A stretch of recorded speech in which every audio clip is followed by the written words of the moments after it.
Welcome back. You're watching The Globe. Now, the Minister of Water and Sanitation, Senzo Mchunu, is calling on the private sector to invest in wastewater treatment to ensure a sustainable quality water supply for the future. The Minister was speaking during a seminar on how the private sector can finance wastewater treatment in Africa at World Water Week in Stockholm in Sweden. According to international experts, wastewater treatment is key to environmental and health protection, yet less than 30% of domestic wastewater is treated in sub-Saharan Africa. Mchunu says that if the private sector comes on board, it will allow them to speedily address the current backlogs. Well, for a little bit more on this, we're now joined by Sputnik Ratau, who's the Water and Sanitation spokesperson. Thanks so much indeed for joining us. Welcome to the program. Why is there such a low level of investment in, wastewater management? Sorry. Well, Peter, thank you so much for the opportunity.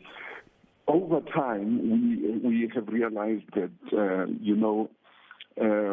the investment that is available from the Fiskus to be able to assist us with the delivery of these requirements would not be sufficient in order for us to be able to deal with the backlog that is there, as well as at the same time continue with new infrastructure development. And if you remember, out of the National Water and Sanitation Master Plan, that is one of the things that came out to say, let us look at how else we can be able to bring in not just finance, by the way, but as well as capacity in terms of knowledge, in terms of, the capacity that is elsewhere in the water boards, in the private sector, for us to be able to work together towards this goal.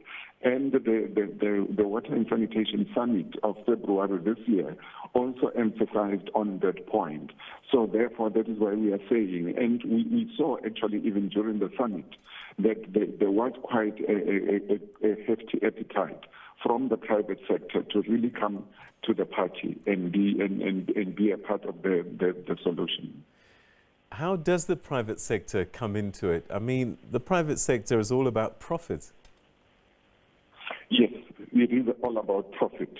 But what we are saying is that we need to bring in the private sector in the form of public-private partnership, where we are not saying it must be solely the private sector, but we're saying it will be a partnership. And that is why the Director General of the department is working together with the CEO of the Development Bank of Southern Africa to set up the private-public partnership office that will drive the appetite and the attraction towards investment in the sector, and work to make sure that those partnerships are actually properly regulated, but more so that they are working for the good of everybody. Yes, it is about profit, but what we have realized as well is that there is a lot of good that would come out of it, because people would be doing something for the country. But remember that it is not as if it would be the first time the private sector is involved in the sector. When you look at the infrastructure development and the operations and maintenance that are done on the infrastructure of water and sanitation across the value chain, you will find involvement of the private sector, whether as the main contractors, whether they are going to be doing refurbishment and so on and so forth.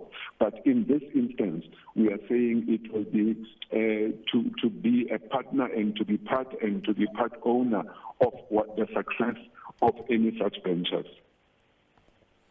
Are we looking at new technologies? Because maybe it might be a blessing in disguise for us that we have been behind, that we can jump a few generations in terms of the technologies and find cheaper solutions that are more efficient. Yes, that's another opportunity that is out there. And the Minister has been very consistent to say that there are new technologies that are coming in. But remember as well, Peter, that part of the work of the Water Research Commission is to look at new technologies in the sector, look at how they can be able to assist in the South African context. But also when there are activities like World Water Week, that is where as well we are able to actually engage with new technologies that are coming from other places, but we also share our own experiences. And that is why you will find in the delegation that is out in Sweden at the moment, there are the members of the DWS who are there, who are involved in particular streams, some of them are even chairing some of the sessions because of the work that they do and the expertise that they have gathered over time. But in the ultimate, we would love to see new technologies coming in. And that is why, even when you look at the issue of desalination, for instance, over time, we believe that there will be an opportunity for not necessarily worse off, but rather, as we go into that sector, be able to also find alternatives to the very expensive kinds of technology that are there, but also those that are suited to the South African situation and environment. When we began this conversation, you talked about pressure on the Fiskus. I wonder if it isn't an issue of making it a higher priority, especially when one considers how wastewater treatment can help with our health concerns in dealing with disease-causing bacteria. Shouldn't it be higher up the list of priorities, maybe?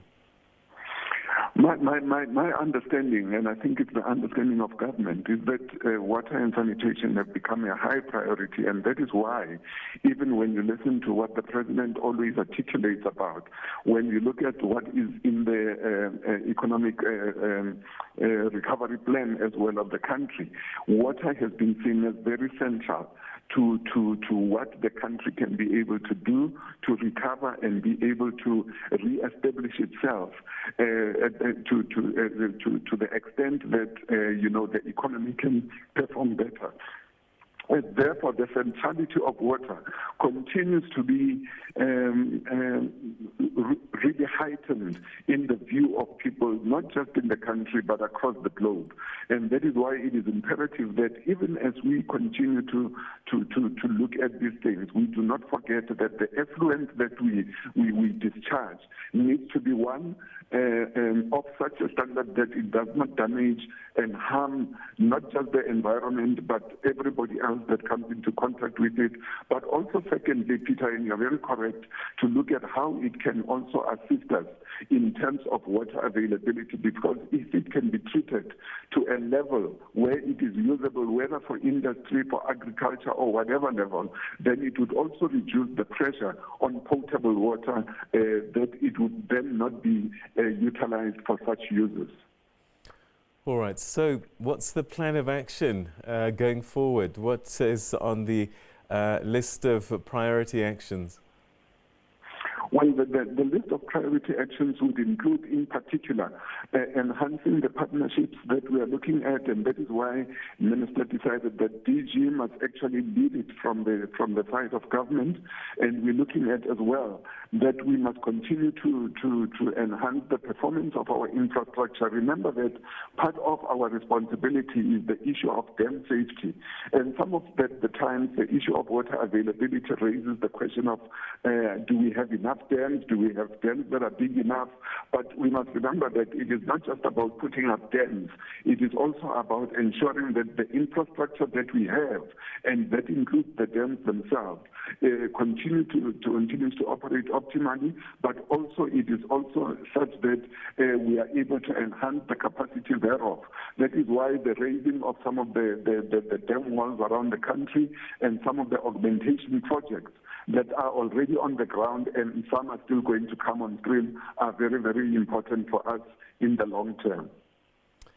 Mr. Ratau, we're going to have to leave it there. Thank you so much indeed for joining us. Thank you so much for the opportunity, Peter, and have a good night.